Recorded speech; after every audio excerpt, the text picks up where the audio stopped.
What's up, everyone? Demboy is back with another special request today. Definitely appreciate the questions, the support.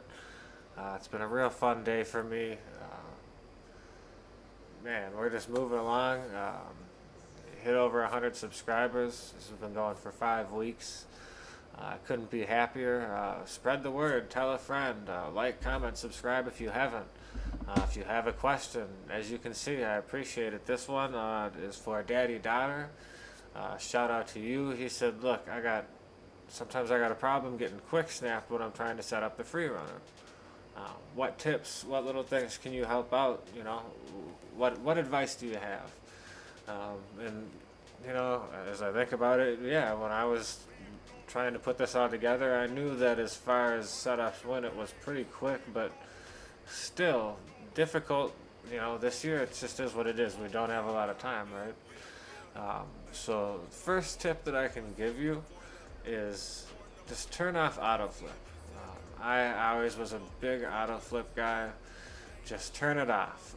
The reason being, you can easily identify who your heat defender is going to be pre-snap. So I know every time if I go in and I do this cover 2 sync, I know for a fact it's going to be the left side corner is going to be the heat defender. I know for a fact if I flip it, the right side, I can control that manually. Little pro tip there, if you've got a pretty good idea what types of formations they're running and what side the running back is, try to keep it opposite of the running back. Just going to make it a little bit harder for that running back, especially if you're holding down the triggers, as I showed you, to try to freeze them up. Definitely helps that out a little bit. So really understand, okay, if they're coming out in a trip set and their trips is always to the wide side of the field, that means the running back's going to be on the short side of the field. So I'm going to flip this to the wide side of the field. Even if you don't keep track of your opponents and what they're doing, I would say that's a pretty good best practice. And then again, now when I come out, I know exactly who it's going to be. There's no question. I don't have to look at it for a second and say, okay, I don't have to pull up the play art, and then say, okay, well, crap, he's over here, just really saves a lot of time.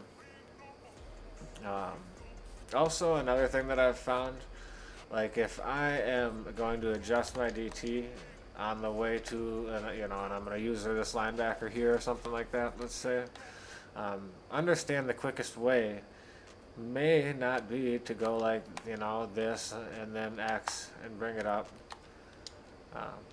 Sometimes the quickest way is just to jump across the line real quick. So play with that, see what you're better at. That's something to, just monkey around with. Another thing you can do, I don't typically do this when I run this play. I prefer not to. I think it's much better without the base line. But if you're coming out in the setup, for example, if you base a line, you know where everyone's going to be. So on the same tip there is like the auto, right? If you have auto flip on or off, you're going to know where the guy is.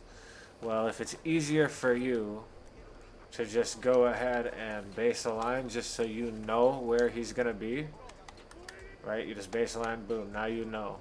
He's going to be there every time, no matter the formation out here. And there you go. So, not a bad way of doing things. Flags has been something people mention, so I'm just going to kind of randomly throw that into this video. I like playing this shaded over the top when I'm playing the cover 2. I really do like shading this over the top to cloud flats. Side note,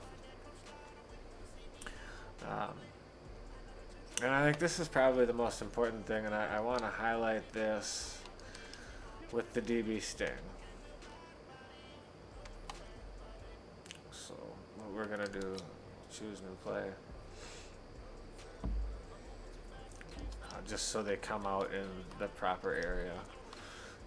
Like for example, if I come out in the DB Sting 2 buzz and then audible to another play, they'll maintain an alignment to where actually the free runner won't work, but it can disguise what you're doing. So same reason why I'm running this back.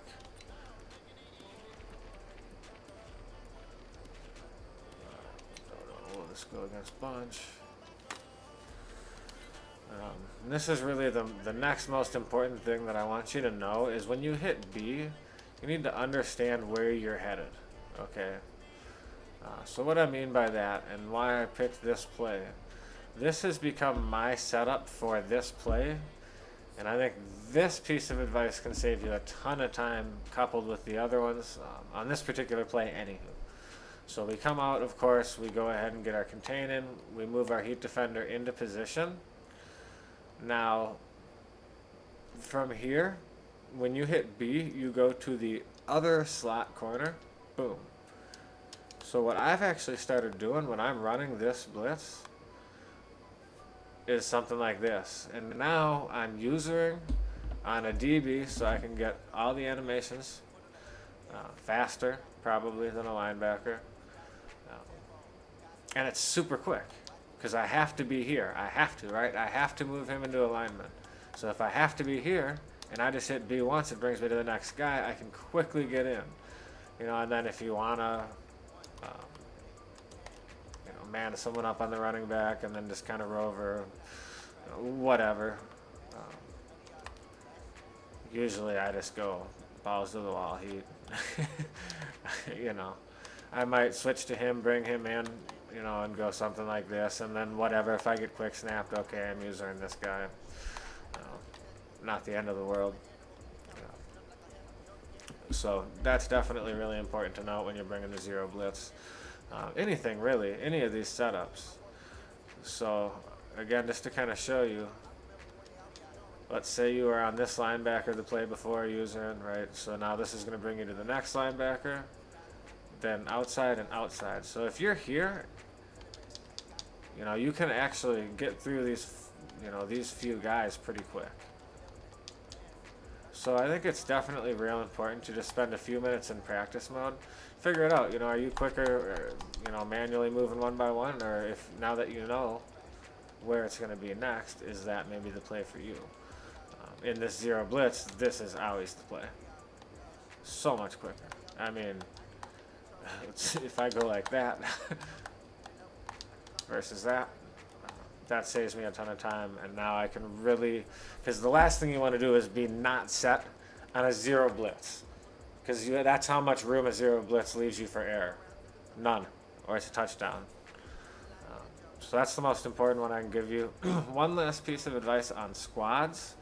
Have each player have a role in setting this up. So one person's job is to move in the heat defender and maybe set up the spy, you know, or one person's job is to set up the heat defender, one person's job is to set up the spy / whatever, D-tackle dropping back, or maybe we're not this time, you know what I mean? Have defined roles, because this is such a good, I mean, this is awesome in squads. You know, you're basically playing max, you know, max coverage, and you can get heat out there, but it's super easy to set everything up with multiple people. Dem boys, hope you guys appreciate and enjoy the tip video. Keep the questions, the feedback coming. Like, comment, subscribe. Peace.